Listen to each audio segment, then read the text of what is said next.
Hello and welcome in this video training. This is Edward Reformina. The title of this video training is Sponsoring Monster. I'm so excited na i-share sa iyo yung mga pag-uusapan natin dito sa video training nito because I believe na this information is life-changing in terms of your business. So bakit ko nasasabi to? Kasi parang it's like a turning point para sa network marketing career ko. Since nung nalaman ko yung mga information na pag-uusapan natin dito sa video training na to, bilang nagbago yung takbo ng business ko. Since nung nalaman ko yung mga information na to na i-share ko sa iyo dito sa video na to. Kung dati na sobrang hirap na hirap ako sa business ko, dati na wala talagang resulta, sobrang hirap. Pagkatapos ko nalaman tong mga information na to, bilang nagbago, Kaya I hope and I know na makakatulong din sa iyo itong mga information na to once na i-apply mo siya sa business mo. And I want to request na gusto kong mag-request sa iyo na ngayon na papanoorin mo tong training na to. Gusto kong mag-focus ka muna for a couple of minutes. Kalimutan mo muna yung ibang ginagawa mo. Kung nakabukas yung Facebook account mo, isara mo muna yan. Okay? Kung may ibang website na nakabukas yan sa browser, isara mo muna yan lahat. Kung nagpapatugtog ka, isara mo muna lahat yan. Because I need you to pay close attention dito sa mga sasabihin ko dahil napaka-importante na maunawaan mo maigi itong itong mga information na to. Okay, without further ado, simulan na natin. Okay. Ngayon, may papakita ko sa iyo mga words. And gusto kong isipin mo kung ano yung mga unang bagay na papasok sa isip mo kapag nakita mo tong mga salita na to. Okay? Ready ka na? Okay, ito yung first word. Recruiting. Okay? Ano yung unang pumasok sa isip mo nung ngayon na nabasa mo to? Itong next word, sponsoring. Okay? Ano yung pumasok sa isipan mo ngayon nabasa mo tong sponsoring? At ang pangatlo, selling. Ano yung pumasok sa isip mo ngayon na nabasa mo? Ano yung pumasok sa isipan mo nung makita mo tong salita na to? Ngayon, kaya ako tinanong kung ano yung mga unang pumasok sa isip mo nung nabasa mo tong mga salitang to ay dahil kapag negative yung unang mga bagay na pumasok sa isip mo na makita mo itong mga salita na to, ibig sabihin, kapag may any negative association ka dito sa mga salitang to, trust me, may hirapan kang magkaresulta sa business mo. Isipin mo ito maigi. May mga iba't ibang skills na kailangan na matutunan sa ating business, sa network marketing, sa MLM o sa direct selling, like inviting, handling objection, etc. Okay? Pero dito sa tatlong ito, sa recruiting, sponsoring, selling, ito yung tanging skills at yung tanging area or part ng yung business kung saan ka pinakakikita at kung saan ka magsisimulang kikita. Okay? Kung nagsisimula ka pa lang, dito ka pa lang talaga magsisimulang kumita sa recruiting, sponsoring, and selling. By recruiting, by sponsoring, and by selling. Okay? Oo, makikita ka kapag malaki na yung network mo, maleleverage mo na yung effort ng mga ibang tao. Pero kung nagsisimula ka pa lang, at hindi ka pa nakakapag-build ng malaking organization, dito ka pa lang kikita sa tatlo na to. Tanongin kita, kapag nakapag-invite ka ba, kikita ka na? Hindi pa, di ba? Kapag na-handle mo ba yung objections, kikita ka na? Hindi pa naman, di ba? Kaya napaka-importante nitong tatlong area na to para sa business mo. Pero, kapag may any negative association ka dito sa tatlong to, kahit katiting lang, kahit konti lang, dun ka mahihirapan sa business mo. So, let me share with you yung story ako nung nagsisimula pa lang ako sa network marketing career ko. So, nung nagsisimula pa lang ako, I cannot recruit, hindi ako makapag-sponsor, nahihirapan ako makapagpasali, makapagpa-join sa business ko. So, 4 months yung lumipas, isa lang yung napasali ko. Okay? Tapos, I cannot close the sale. Kahit madami na akong in-invite, Tapos yung iba, kahit sinabi na nila na okay sila, sige go ako, maganda yan. Maganda yung opportunity. Kahit na nag-yes na sila, kumbaga hindi ko pa rin ma-close yung transaction, hindi ko pa rin ma-close yung sale, hindi ko pa rin sila ma-close dun sa opportunity. Okay? Pangatlo, I'm having a hard time introducing people to my business. Kumbaga, naiilang ako, kumbaga may nag-aalangan ako na i-introduce yung opportunity ko sa madaming tao. Ang dahilan kung bakit ganun, bakit nangyayari yung ganun, is kasi nung nagsisimula pa lang ako, ay may negative association ako dito sa tatlong mga to. Sa recruiting, sponsoring, and selling. Pero hindi ako aware na may negative association pala ako dito sa tatlo na to. Baga parang subconsciously lang siya nangyayari. Baga, alam ko na part to ng business, tong recruiting, sponsoring, selling. Pero iniiwasan ko siya. Iniiwasan ko siya sa presentation kung hindi ko siya sinasabi. Minsan kapag may prospect na nagsabi sa akin, kailangan ka ba mag-recruit? Nasabi ko, hindi. Kailangan ba magbenta? Ay, hindi rin. Actually, karamihan ng mga networkers parang ganun. Baga iniiwasan nila itong mga salita na to. Yung mga recruiting, sponsoring, selling. Yung iba pa nga nilalagay ng twist na share lang daw. All you need to do is sharing. But the truth is, sa network marketing or kahit kung kahit anong business pa yan, kailangan mo mag-sell, di ba? Kailangan magbenta. Okay? Kapag nasa network marketing ka, kailangan mo mag-sponsor, kailangan mo mag-recruit. Pero nga dahil karamihan ng mga networkers ay merong negative association dito sa tatlo na to, ginagawa nila, iniiwasan nila entirely yung mga salitang yan. Minsan tinatanggal pa nila sa vocabulary nila. Right? So parang gano'n yung negative association yun. Now, kapag bago ka pa lang kasi sa network marketing, maaring meron kang weird feeling or negative connotation or negative association about recruiting, sponsoring, and selling. So, very normal lang yun dahil karamihan naman ng mga pumapasok sa network marketing ay wala pa talaga mga background before sa business or sa kahit anong klase ng selling, pagbebenta, or pag-sponsor, etc. Maaring hindi ka komportable sa pagre-recruit, pag-i-sponsor. Maaaring pakiramdam mo sa sponsoring is nagte-take advantage ng ibang tao. Maaaring ang feeling mo kapag may nire-recruit ka is take advantage mo sila. Posible din kasi na may past experience ka kung saan may nakilala kang tao tapos sinubukan ka niyang bentahan, sinubukan ka niyang recruitin. Siguro nakita mo na pinipilit ka niya, parang ganon. Tapos tumatak sa isip mo, nagganon yung selling, sponsoring, or recruiting. Posible yung ganon. Okay? Maaring kapag pinipresentan mo sila, feeling mo, minamanipulate mo sila, may parang subconsciously, may ganon pumapasok sa'yo, sa isipan mo. And maaari din na iniisip mo na kung ano yung sasabihin ng mga ibang tao sa'yo kapag binibentahan mo sila or kapag sinusubukan mo silang ma-sponsor or ma-close sa business mo.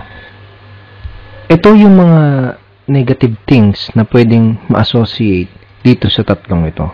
At gaya nga ng sabi ko, kapag may kahit kaunting negative association ka dito sa tatlo na to, mahihirapan ka sa business mo. So, balik ulit tayo doon sa nagsisimula pa lang ako sa network marketing. Gaya nga nasabi ko, nahirapan ako makapag-sponsor, nahirapan ako makapag-recruit, hindi umuusad yung business ko. Pero, nagbago ang lahat ng yun dahil na-realize ko na ang kailangan ko lang palang gawin ay ibahin ang mindset ko towards dito sa tatlo na to. Towards dito sa recruiting, sponsoring, and selling. Kailangan lang pala ay magkaroon ako ng kaunting mind shift towards dito sa tatlo na to. Pagkatapos kong gawin yung mind shift na yun, pagkatapos kong ibahin yung mindset do sa tatlo na yun, ito yung nangyari sa akin. Personal ako nakapag-sponsor ng 63 direct downlines sa loob ng 4 na buwan as a result of changing my mindset. Okay? So, I'm not saying na ito lang yung ginawa ko, pero ito yung isa sa pinaka naging susi para ma-achieve ko ito. So, ano yung mind shift na ginawa ko? Diba? Ito. I decided to love the idea of recruiting, sponsoring, and selling. Ano ibig ko sabihin? Kung dati, naiilang ako sa mga to, sa recruiting, sponsoring, and selling, kung dati ay may negative thinking ako about recruiting, kung dati, ang feeling ko is parang nagtitake ka ng advantage kapag binibentahan mo sila, kung dati, nasa thinking ko ay pag recruiting is yung mamimilit ka ng tao, parang ganon. Ang nangyari, nag-decide ako na i-embrace itong idea na to, itong mga to. I decided na yakapin yung idea ng recruiting, sponsoring, and selling. Mamaya, mas ipapaitindi ko sa'yo kung ano yung ibig kong sabihin. Okay? Pero, ngayon, gusto kong ipakita sa'yo kung paano ko ginawa yan at kung bakit ko ginawa yan. And most importantly, bakit kailangan mo din gawin yung ginawa ko kung gusto mong magka-resulta dyan sa business na ginagawa mo ngayon. Sabihin natin na ito ka.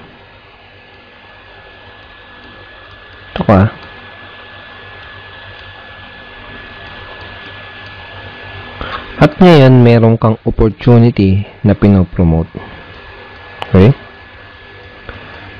Naniniwala ka na itong opportunity na to, itong opportunity na ginagawa mo ay makakatulong para sa ibang tao, para magkaroon ng extra income, at para magkaroon ng time at financial freedom. Okay? Ngayon, ito naman yung prospect mo.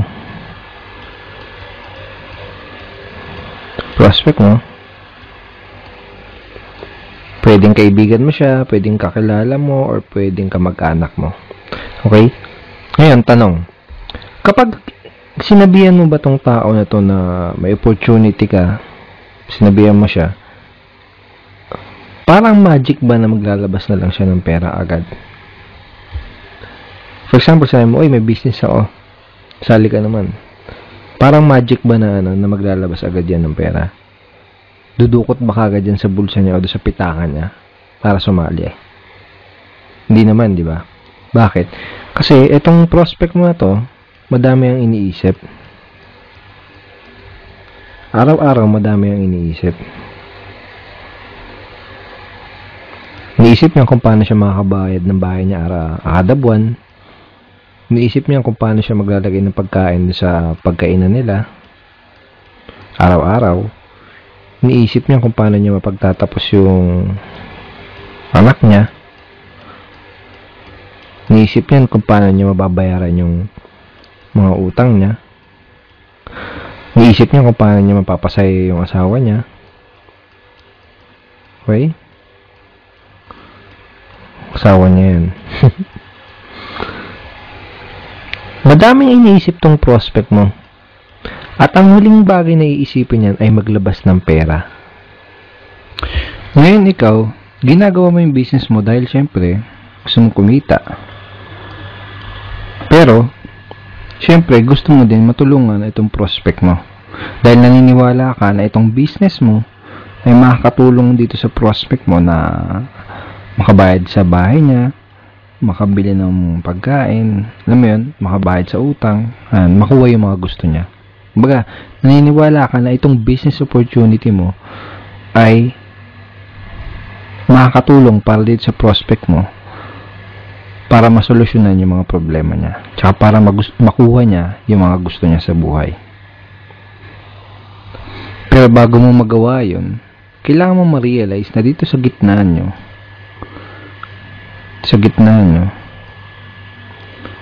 ay merong isang ilog. Okay?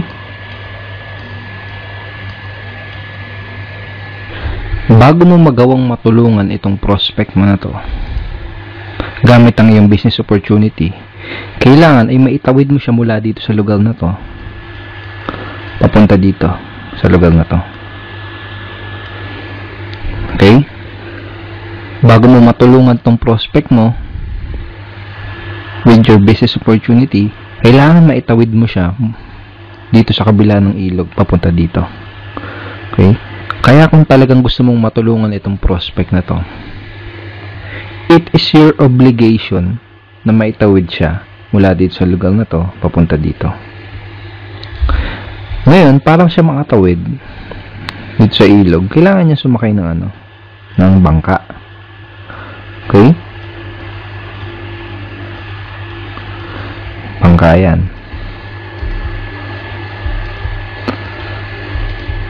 Ngayon, itong bangka na to, bago ka masakay dyan, bago siya makasakay dyan, kailangan niyang magbayad ng pamasahe.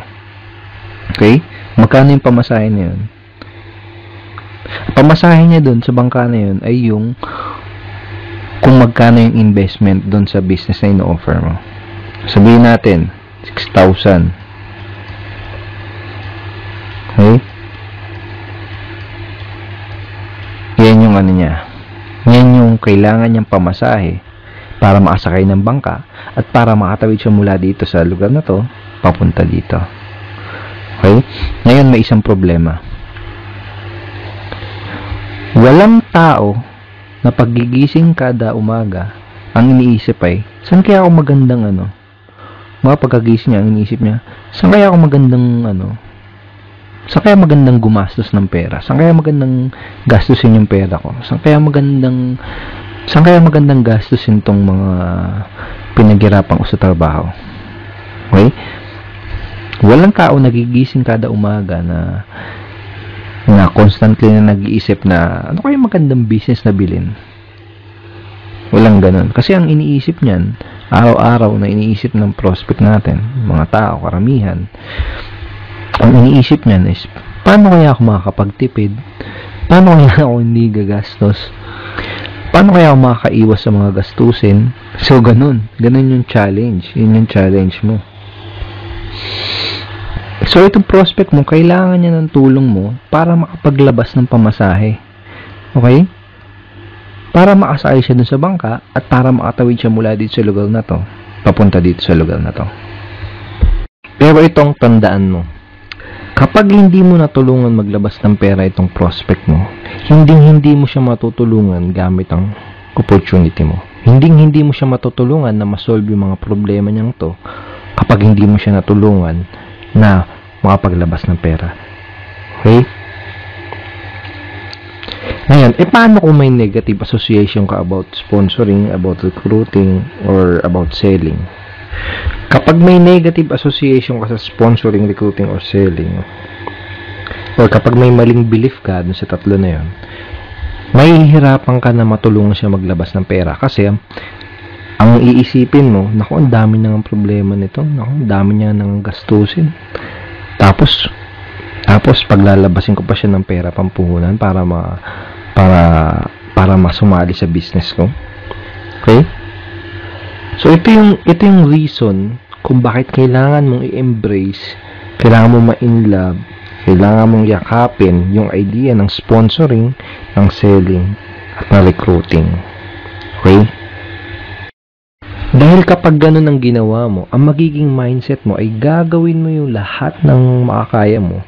Gagawin mo yung the best mo para matulungan tong prospect mo na makapaglabas ng puhunan dahil alam mo na yun lang yung tanging paraan para maitawid siya mula dito sa lugar na to papunta dito.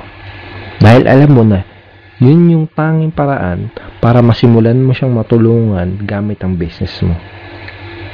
Kumbaga, uobligahin mo yung sarili mo na matulungan siya makapaglabas ng pera para ma-sponsor mo siya, para ma-recruit mo siya o para mabentahan mo siya. Dahil yun lang yung tanging paraan para makapagsimula siya sa business mo.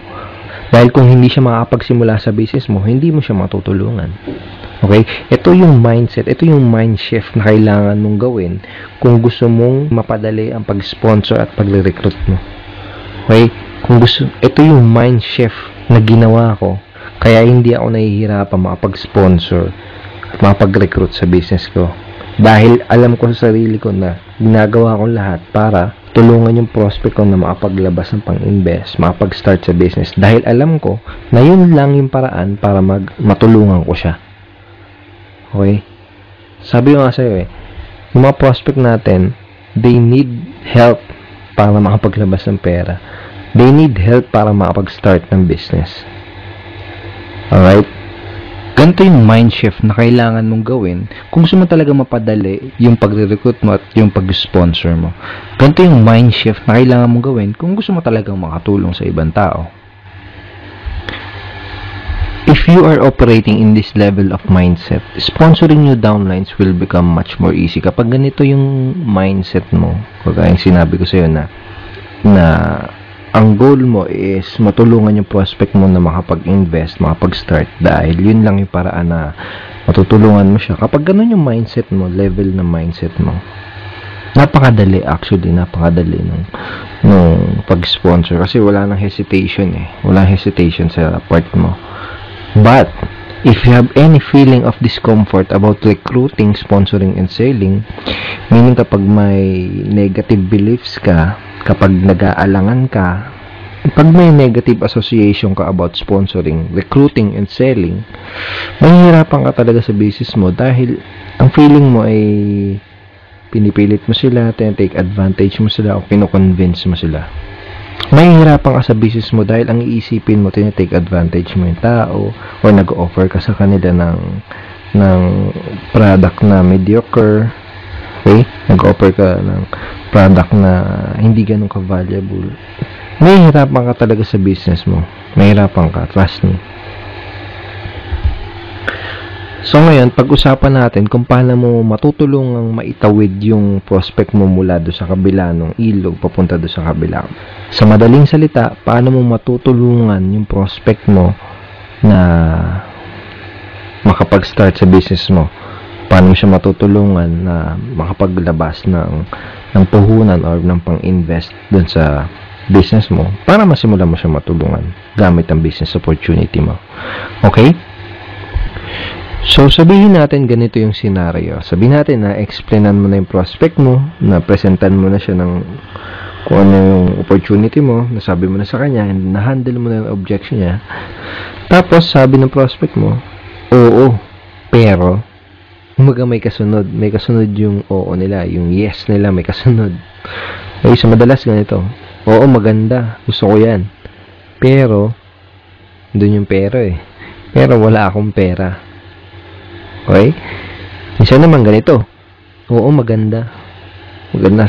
Okay sa akin yan. Pero, next month na. Or next week. Yun yan. So, ngayon, ito yung pwede mong mga isagot para madali mong matulungan yung prospect mo na makapag-take agad ng action at matulungan mo kagad siya matawid dun sa ilog. Okay? So, ito. For example, sinabi ng prospect mo na maganda pero wala akong pera. Ito yung pwede mo sabihin. Walang problema kung wala kang pera. Ang gusto kong malaman ay kung meron ka nakitang mga benefits sa opportunity na to na makakatulong sa'yo. Meron ba? Okay, so sasagot ng prospect mo, meron. Okay, sabihin mo, ano yung mga benefits na yun? Kumbaga, tanong mo sa kanya. Hayaan mo siya na siya yung magsabi kung ano yung mga benefits na nakuha, na nakikita niya, na makukuha niya doon sa opportunity mo. Okay? And then, pakinggan mo na maigi kung ano yung mga sasabihin niya, and tandaan mo kung ano yung mga sasabihin niya benefits na yun. Tapos, pagkatapos niya magsalita, ito yung sasabihin mo, okay, importante ba sa'yo na, okay, kung ano sa tingin mo yung pinakamalaking benefits na na makukuha niya doon sa opportunity, tanong mo sa kanya kung importante ba sa kanya yon. Okay, sasabihin ng prospect mo, oo. Okay, tapos ito yung mga next question na pwede mong itanong sa prospect mo para para matulungan mo siya makapag-take ng action kaagad. Okay, ito yung isang question, kailan ka magkakapera? Kailan ka magkakaroon ng pera? Okay, sa tingin mo, kailan ka makakapag-raise ng pang-invest? O, simple lang, di ba? O kaya, anong naiisip mong paraan? Paano ka magkakapera? Okay. Or, kung makakapag-isip ka ng paraan para magkapera, ano yung paraan na yun? So, sa gantong paraan, by asking these questions, kumbaga, natutulungan mo siya na makapag-isip ng paraan para makapag-raise ng pera. Para makapag-start do sa business nyo. Kumbaga, ginaguide mo siya para makatawid do sa ilog. Okay? Kung talagang interesado yung prospect mo, makakaisip siya ng paraan. Okay? Ito pa isang question na pwede mong itanong. Kung makapag-isip ka ng paraan para makapag-raise ng pang-investment, makaisip ka ng paraan para makapag-raise ng investment. Ano yung paraan na yun? So, ito yung mga questions na pwede mong gamitin para ma-guide mo yung prospect mo kung paano siya makakapag-raise ng puhunan. Okay? So, ito naman isang example kanina. Okay, isang next example. Sabihin natin, sinabi ng prospect mo na, okay, nagustuhan ko, pero next month na, kaya next week na. Kumbaga, may delayed, gusto pa nilang i-delay yung decision nila. Okay, so ito yung pwede mong sabihin para magawa mo na yung prospect mo is makapag-decide kaagad, na mag-take ng action. Ito yung pwede mong sabihin sa kanya para makagawa siya kaagad ng action. Ito yung mga pwede mong sabihin sa kanya para makapag-take kaagad siya ng necessary action, para makapagsimula na kaagad siya doon sa business mo. Okay, ito.